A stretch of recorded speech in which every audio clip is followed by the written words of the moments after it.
Ilang araw na ngang umuulan dito sa Quezon. Kaya naman kaamats, tara at samahan niyo ako sa mainit. Mabuhay! Ako ito si Eds at welcome sa panibagong It's Storya.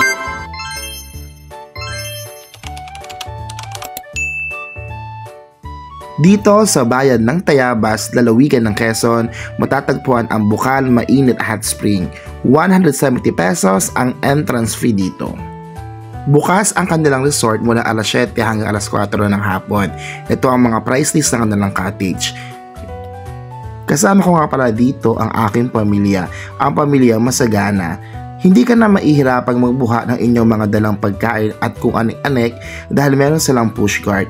Ito ang loob at eksena sa kanilang resort. Mawawala ba naman ang Alfonso? Ngayong araw nga ay ang araw na pinagdiriwang ang karawan ng aking sister. Nag-iiho kami, may dala kaming talong at ito ang itsura ng kanilang mga swimming pool.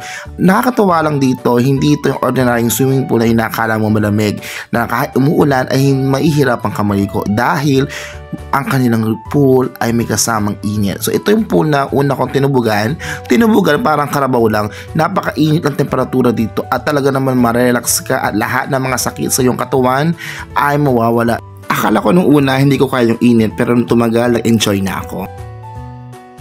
Sa katabing pool ay nakita ko ang aking mga kapatid na naliligo kaya naman sumama na ako sa kanila at kinuhaan ko ng ilang mga video. Nakita ko din ang aking mga pamangkin na enjoy sa tubig kasi naman hindi sila nilalamig dahil medyo mainit nga talaga ang tubig dito.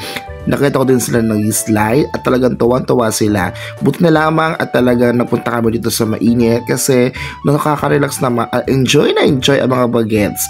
Pagkatapos namin ng piso doon sa kabilang pool, pumunta naman kami doon sa dulong pool. Napakadami ng pool dito, hindi ko na mabilang kung kailan, hindi ko na nga napunta at na-video pa yung iba.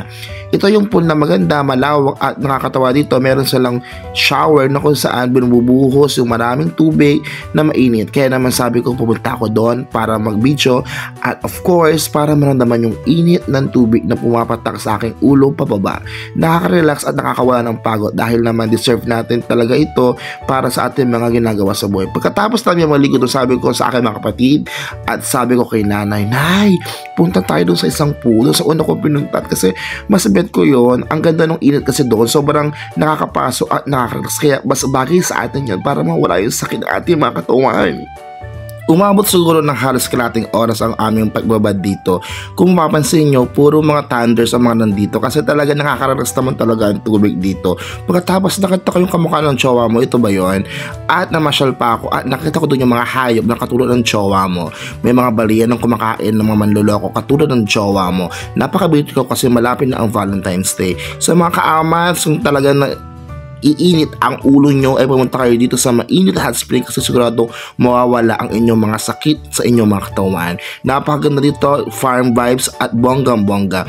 Muli ako ito si Eds and welcome to my YouTube channel. Bye-bye! See you when I see ya! Bye-bye! Bye!